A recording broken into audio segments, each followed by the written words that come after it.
En agosto de 2012 fui por primera vez al Museo Memoria y Tolerancia, frente a la Alameda Central. Iba con mis papás y con mi hijo de 4 años. Aún guardo el recuerdo de algunas piezas. La sensación nauseabunda por una historia que no debe repetirse. La preocupación sobre qué mundo le tocaría vivir a mi hijo y qué podría hacer yo desde mi trinchera.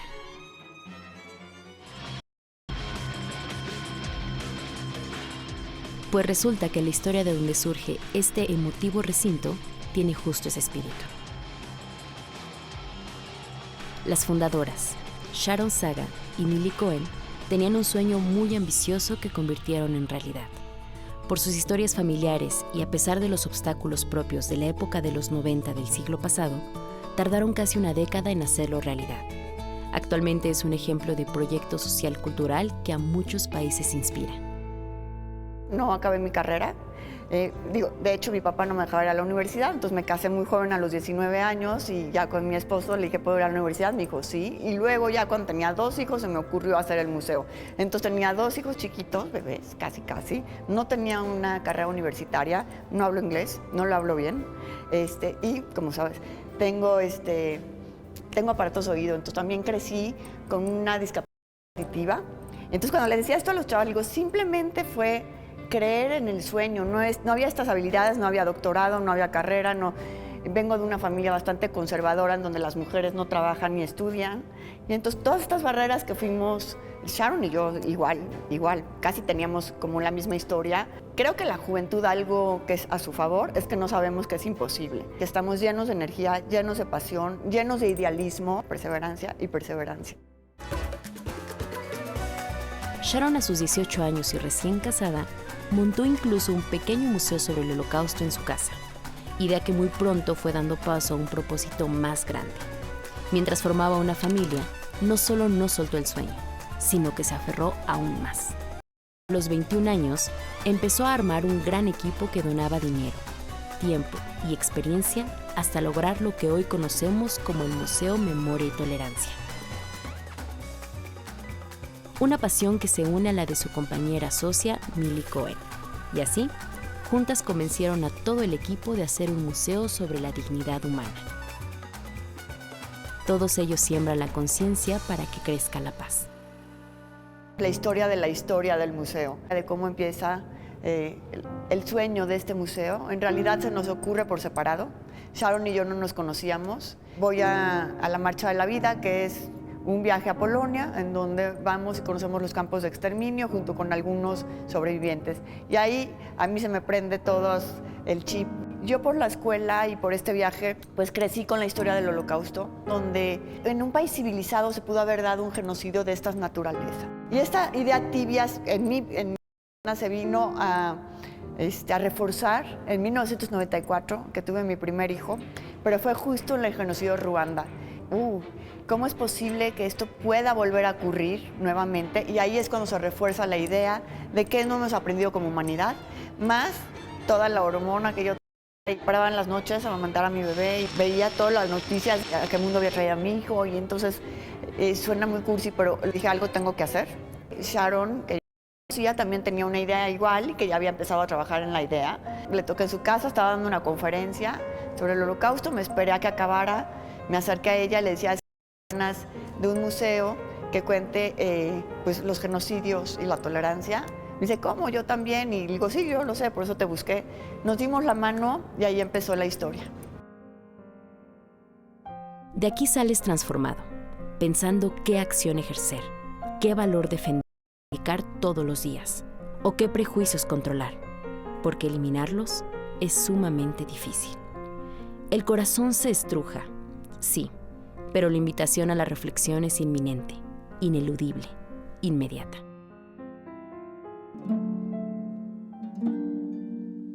Museo de Tolerancia, lo primero es acordarnos lo que hemos hecho y que no se nos puede olvidar, no se repitan, porque tenemos esa capacidad creativa y destructiva. Así empieza el museo. Un genocidio en gran parte se puede definir como atacar a un grupo social cuando no hay nada que pueda hacer ese grupo social para defenderse o para que no lo ataquen, ¿sabes? Es un tema de ideologías, es un tema súper difícil para tratar Geografía, te platicamos de dónde surgen, cómo surgieron, a dónde llevaron, para que nunca se nos olvide que el pasito para llegar a una cosa tan violenta, tan reprochable, siempre está muy cerca. De todas estas temáticas históricas, complejas y dolorosas, la gente tiende a rechazarlas. El reto más grande era cómo plasmarlo desde un plano humano y no histórico nada más. Y no plasmar la historia únicamente con los datos duros, con las fechas, cuántos campos hubo, en qué año fue cada genocidio. Hoy está demostrado que los cambios en las personas se dan a un nivel emocional y no racional. Una campaña del museo que me gusta mucho que dice que hay museos que te abren los ojos, pero este te abre el corazón, porque seguimos siendo los mismos. Hace 75 años, o cuando fue el genocidio de Armenia, o hace siglos, el ser humano seguimos siendo los mismos, con nuestras grandezas y nuestras miserias. Entonces, ¿cómo aprender de esta biopsia de la humanidad, de los genocidios, para tener herramientas para que no se vuelvan a repetir? Y no digo nada más los genocidios, sino que no se vuelva a repetir desde la semilla hasta la trágica consecuencia. ¿Y qué es esta semilla? La discriminación, la poca empatía, los prejuicios, todo lo que sí tenemos en México y en el mundo, que hoy se siguen sucediendo bastantes de los elementos de las guerras y de los genocidios y de la violación a los derechos humanos, y que hay bastantes herramientas educativas y emocionales que podemos aprender de los genocidios y de lo que se ve en este museo para nuestro comportamiento personal. Entonces, te digo que esto es un espejo y nosotros escribimos la historia, ya sea como indiferentes, como perpetradores o como comprometidos. Esas personas que se vuelven las personas comprometidas. Entonces, por eso sí tenemos a gente como Martin Luther King o como Nelson Mandela. Los justos entre las naciones son del Holocausto, de la persecución a las personas judías durante el nazismo, pero muchas personas en este mundo son personas comprometidas con las complicaciones de este mundo, y entonces si un día ve una persona en situación de migración, que eso es muy normal, tenga la sensibilidad para apoyarlo. La indiferencia ayuda al perpetrador. Entonces todo el recorrido del museo lo que hace es tocar el corazón de la persona que viene. El ser humano siempre tiene la posibilidad de elegir su actitud frente a las violaciones, frente a las dificultades. O sea, este museo lo que intenta hacer es una sensibilización y a la vez, cuando termine el recorrido, un llamado a la acción. Vaya por la cuestión de incluir. El museo no nada más tiene el área de memoria y tolerancia, que son nuestras exhibiciones permanentes, sino que tenemos las exhibiciones temporales en donde hablamos de temáticas de nuestro presente. Hemos tenido exhibiciones como LGBT+, hemos tenido exhibiciones sobre migración, que es un tema a mí en lo particular que creo que hoy tiene que ser visibilizado, feminicidios, Ucrania, visibilizando lo que debe ser visibilizado y no lo es. Y el museo cumple hoy en este país un papel fundamental en donde alzamos la voz, en donde hacemos demandas, en donde invitamos a víctimas de violaciones a derechos humanos. Y creo que eso es lo que hace grande al museo. No nada más tenemos este pasado, este presente que tenemos que ver como humanidad, como personas, como país, como sociedad, como colectivos, que sea una referencia educativa sobre educación en valores, sobre educación en conciencia.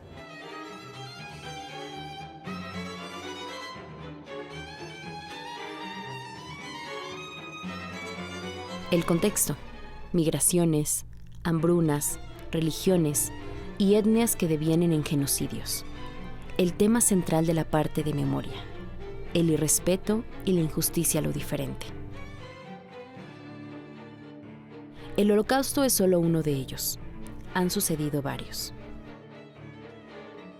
La esencia te la llevas puesta para terminar de digerirla más tarde, junto a la almohada. Las herramientas que se ocupan para lograr contarte una historia de este estilo, hay muchas cosas en museografía que tienes que considerar. Y de pronto somos 20, y de pronto somos uno. Tal vez la información que tienes a nivel ojo la subimos un poquito como para que rebase nuestras cabezas, y en grupo, a través de un guía, nos puedan ir contando esta historia. Y no importa si de pronto tapaste una vitrina porque somos 20 o somos 30, ¿no? Puedes seguir contando una historia en esa escala, lo que llamamos distintos niveles de comunicación o de lenguaje. Te acercas a la cédula, ves toda la información, te hace una referencia, te lleva a una página en internet o te pone un QR que te lleva a otro lugar, y de pronto puedes ser tan curioso como eso y tu experiencia puede durar 5 horas dentro del edificio. De pronto puedes venir un día mucho más relajado y decir solo tengo una hora para visitar y voy a visitar este espacio. Imágenes en grande funciona muy bien para los grupos. De pronto tenemos espacios donde es tan individual la experiencia que queremos que escuches el testimonio de una persona que vivió este suceso. Entonces te ponemos unos audífonos. La voz del museo te habla muy al oído. Tenemos un brinco de escalas, de una manera técnica, por así decirlo, dentro de las salas. Hay temas que te permiten ser mucho más, en una escala mucho más grande, ¿no? Como esta sala. Esta sala del artista Janssen Hendrix está padrísima y de pronto tiene una cédula pequeña, pero tiene un contenido fuertísimo. Te vas a encontrar que de pronto tienes un lado de memoria, donde te hablamos de los genocidios y de sucesos muy violentos que sucedieron. Y de pronto tenemos la sala de tolerancia, ¿no? Que es justo después de pasar por este espacio, ya tengo toda esta información y ahora ¿qué sigue? Que fue un gran reto. Tenemos que hablar de discriminación, tenemos que hablar de tolerancia. Que si bien puedes sacar la descripción de un diccionario, ¿no? ¿Cómo tocas el corazón de un visitante cuando hablas de discriminación por edad o por género? Y aquí en nuestro país, no al clasismo. Derecho de amar a quien elijamos, de trabajar en lo que deseamos sin importar el género, abolir la esclavitud moderna, discriminación, la raíz de la intolerancia. Una mentira se vuelve realidad si la repetimos 1000 veces. El poder de los medios. Erradiquemos los muros mediante el uso responsable de las redes, educándonos financieramente, escogiendo una causa. Hay una pieza que nos gusta mucho, por ejemplo. Es un señor anciano metido en su caja, en su cuarto. Un joven hombre que le está cerrando la puerta y que lo está guardando en su caja. Esa pieza para nosotros es muy fuerte, es muy potente. O una silla de ruedas que no cabe por unas puertas que tiene alrededor. El visitante va a percibir un poco el sentir. Una mujer subiendo una escalera donde de pronto tiene que cargar con una piedra, que la piedra la detiene al ir subiendo, ¿no? Y cuando te fijas en los detalles, esa piedra tiene unos conceptos durísimos. La gravedad la lleva hacia el piso, ¿no? Pero ella sigue en su andar subiendo esa escalera. Es de las salas que más nos gustó y que más trabajo nos costó. Te puedas dar cuenta de que tal vez tú eres parte de la discriminación de la que habla este anciano, o tal vez pronto puedas ser parte de esa discriminación convirtiéndote en anciano.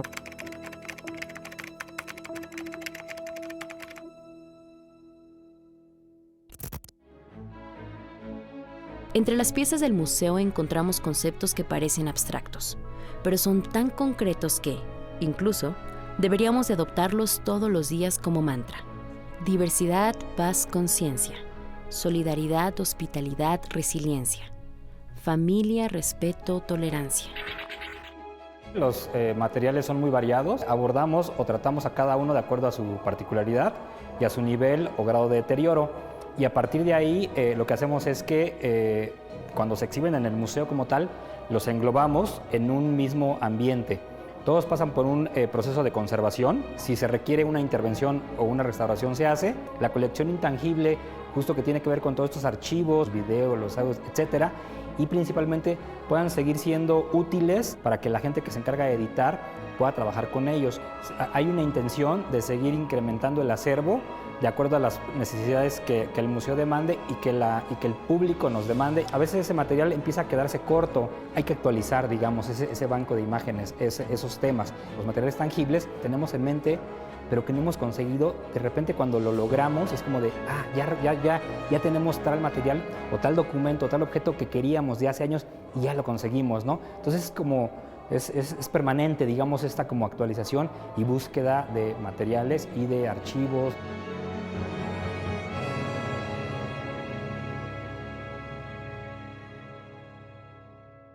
Investigadores que procesan esta información, la bajan a un guión. Ese guión pues, lo trabajamos todos, ¿no? Todo el mundo estamos viendo qué parte es lo que queremos decir, qué podemos decir, qué no queremos decir, ¿no? Es tanta información que hay que hacer una filtración. El museo tiene una voz y te cuenta su voz. Y a veces te cuenta su opinión y a veces te pide que tú opines. En gran parte de espacios esa es la idea dentro de la museografía. Te contamos una historia no solo agarrándote de la mano y dándote un viaje por la historia, por distintos países, por distintas sociedades, por distintas religiones.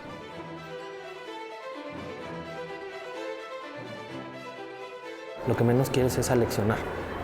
Quieres platicar, contarte las historias, porque no solo te cuenta una, te cuenta muchísimas. Una de las últimas salas del museo es justo eso, una reflexión, ¿no? ¿Cómo pudo suceder esto en pleno siglo XX? ¿Qué puedo hacer yo? ¿Qué podemos hacer para no repetir la historia? ¿Cómo pudo respaldar semejante genocidio la sociedad? ¿Que no entendimos nada como humanidad? Preguntas que perduran. Comprender es imposible. Conocer es imprescindible. Muchas preguntas que tal vez no tengan respuesta, pero la sola reflexión ha de mover montañas.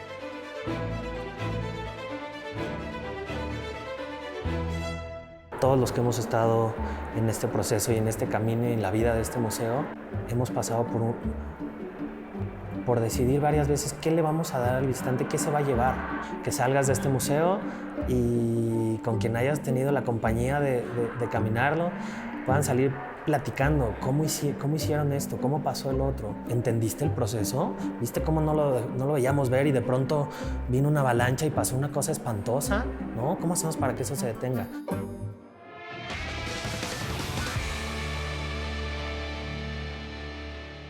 Algo muy importante de los museos es que no se pueden mover en el vacío. No es como que se le ocurra a alguien una idea y pues ya, ¿no? Así surge. Es la colaboración de un montón de equipos, investigación de historia, pero también con cuestiones de sentimiento y de discurso. Entonces a mí lo que me toca hacer tiene que ver con el trasfondo de lo que se ve acá. Generar los textos de investigación que tienen los datos, que tienen las formas en las cuales, los procesos en los cuales se llevaron a cabo ciertos procesos históricos.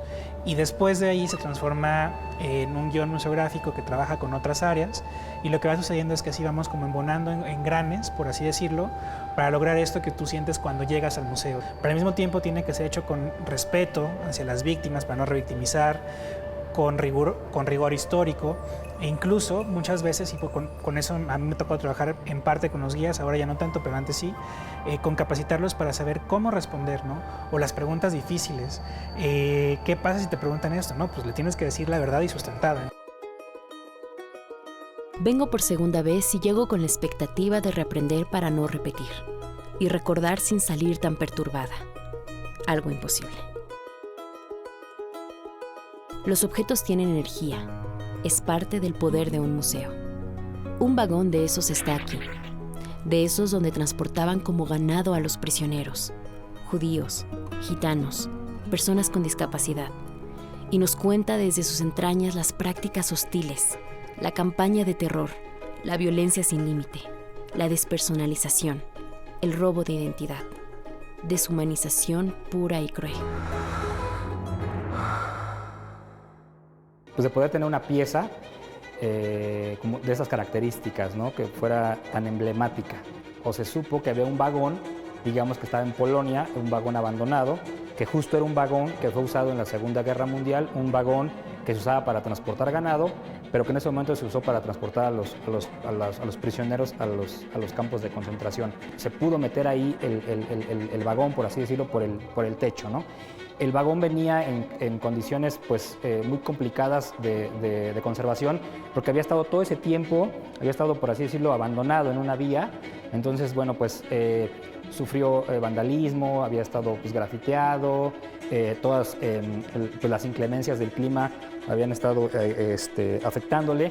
Y bueno, pues cuando llegó acá, una intervención profunda con el Museo de los Ferrocarriles de Puebla, cierta especialidad, es decir, los especialistas en madera, los especialistas en metal, etcétera, los biólogos encargados de la fumigación, pues fue todo un grupo de personas que se encargó de intervenir la pieza para que cuando el museo estuviera listo, también el vagón estuviera listo. Una de las piezas más emblemáticas de este museo, ¿no? Y digo, tanto por lo que significa, por su magnitud, sus características y por lo que incluso representó pues traerlo, montarlo e incluso restaurarlo, porque una política de este museo es que tratamos de no intervenir mucho en las piezas, solo que sea muy necesario, pero tratamos siempre de conservar su huella histórica. Entonces con el vagón también fue todo un reto.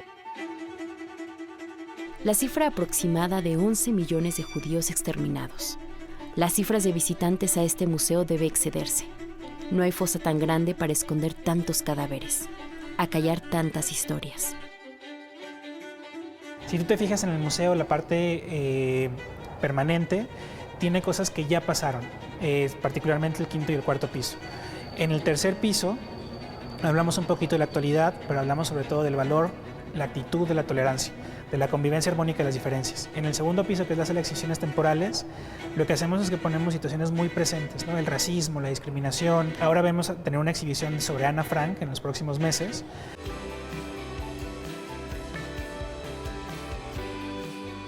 Ana Frank, Notas de Esperanza, exposición temporal.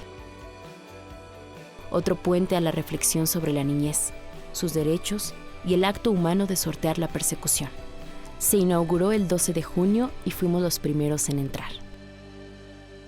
Las exhibiciones temporales también pasan por un proceso de curaduría e investigación que tienen que ver con el mismo sistema del museo, que es llamar a la acción social, ¿no? Que de alguna forma estemos siempre en la cresta de la ola. O sea, por ejemplo, acabamos de terminar la exhibición de Tic Tac, Cambio Climático es Ahora, pero también entender lo que el público necesita y el público quiere. Por ejemplo, el museo tiene la encuesta más grande a nivel mundial sobre discriminación y es el público el que nos ayuda a construir esos datos. También tenemos unas redes sociales que son muy potentes, que lo que intentan es sensibilizar, visibilizar, educar, informar desde una perspectiva muy humana, conferencias. Para empresas, para sector privado, para sector público. Tenemos un centro educativo increíble que tuvo 130,000 alumnos el año pasado. Con que sepas leer y escribir y nos regales tu correo electrónico, con eso tienes derecho a entrar a esas clases. Hay algunas que son físicas, hay otras que son en línea. Estamos intentando hacer es cambiar nuestro mundo con nuestro propio quehacer. Sin duda, yo sí creo que hemos avanzado. Cuando yo empecé, no estaba en la agenda. No se hablaba de feminicidios, no se hablaba de LGBT+, no estaba en la agenda. Todo lo que pude haber llegado a percibir o sufrir sobre la parte de género como mujer que empezaba a trabajar, ni siquiera lo veía. Hoy veo que nos pasó y no existía ni siquiera el nombre. Igual, lo que pasa cuando pasa el genocidio, no se había acuñado la palabra genocidio. Entonces, si me preguntas, claro que hemos avanzado y también pienso que hay una brecha todavía muy grande y que todavía podemos seguir trabajando. Y mira, el museo lo empecé, yo tenía 28 años, mi hijo hoy tiene 28 años. Es otra generación, es un chip generacional. Cuando oyen a algún adulto decir algo que ya no es políticamente correcto, ellos mismos saltan. Su importancia trasciende los muros del edificio y del contenido que tiene la museografía. En esta ciudad de pronto este museo ya es un ícono. Viene la comunidad política a hacer acuerdos de paz, de tratarse bien entre ellos en la siguiente contienda política, ¿no? Donde arrancan y terminan las marchas. Eso es algo que todos los museos buscamos, pero no todos los museos lo logran. Y no solo es un tema del talento de hacer el museo, ¿sabes? Es de cómo recibe la comunidad, la ciudad, nuestro país, un tema como este. Aquí tenemos enfrente la Alameda, en donde han pasado tantas cosas también. Incluso ahí se quemó a Carvajal en la Inquisición por esta intolerancia. Y bueno, hay una historia alrededor del museo y es mi parte favorita, la localización. Como a todo el mundo, la pandemia nos trastocó, o sea, nos cambió muchísimo. Durante alguna temporada el museo estuvo cerrado. Entonces, algo de lo que desarrollamos durante ese tiempo fue el recorrido virtual. Fue una manera de paliar la difícil situación en la que el museo estaba. Ahora, en ese tenor, otros espacios se fueron adecuando a lo virtual, ¿no? El centro educativo. La realidad aumentada es otra estrategia del equipo del museo para sobrevivir a la pandemia de COVID-19, adaptándose a los nuevos hábitos culturales de una sociedad.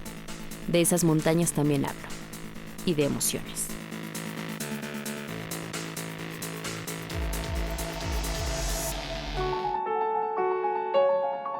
Y una de las propuestas del museo, junto con Meta y con Immersis, que fue la desarrolladora, Meta, la compañía, fue proponer experiencias de realidad aumentada dentro de las paredes del museo.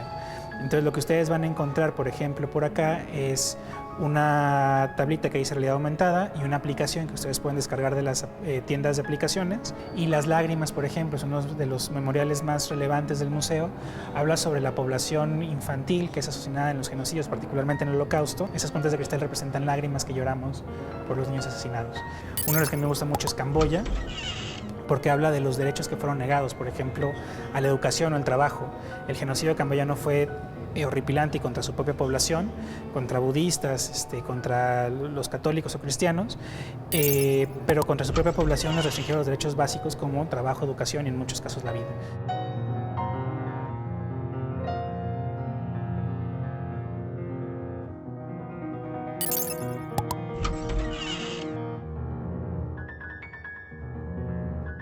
Hay otro que son junto con filtros de Instagram. Por ejemplo, a mí me gusta mucho el de las mariposas. En la sala de reflexión, ustedes ven como un torbellino de mariposas está alrededor. Y siempre le digo a los chavos, cuando todo va bien, es que algo va mal, no va por buen camino. Y la tercera que pude haber aprendido es la pasión, ¿no? y la integridad. Y no quiero disminuir el trabajo que tuvimos que hacer Sharon y yo para llegar a esto, y el equipo que trabajó con nosotros, y los arquitectos y todos, para llegar a este punto, pero sí también creo que hay algo cósmico ahí en donde un proyecto que tiene tanta fuerza espiritual, emocional, y cuando tiene algo tan íntegro como querer una cultura de paz, conspira al universo y se llega a hacer. Y principalmente lo que le digo a los jóvenes es, pues, ¿qué tanto lo quieres hacer? Era como un 200% de nuestro lado. ¿Cuánto quieres sacrificar? Algún momento hubo una campaña que decía el museo que no debió de haber existido, pero ¿qué me gustaría que se convierta este museo? En el museo del amor, en el museo de la esperanza. No podemos borrar el pasado, entonces tendría que seguir aquí estas herramientas emocionales, pero sí que se transforme. Como dices tú, ya no deberíamos ni siquiera de hablar de tolerancia, sino que fuera algo tan normalizado que no es un tema. Como hoy los jóvenes, que ya hay temas que ya no son temas. Desde octubre de 2010, a casi 13 años de su inauguración, sus pasillos los han recorrido millones de visitantes. Sus 17 salas y sus 3.000 metros de exhibición tienen recursos museográficos que contribuyen a crear una conciencia colectiva. Dejar de ser testigos para volvernos actores. Las huellas sirven para voltear a ver con otra mirada. La resiliencia es una cualidad humana, un legado. Y la historia, un trayecto del que no podemos salir. Pero la tolerancia es un valor amplio que debe ser deletreado las veces que sea necesario.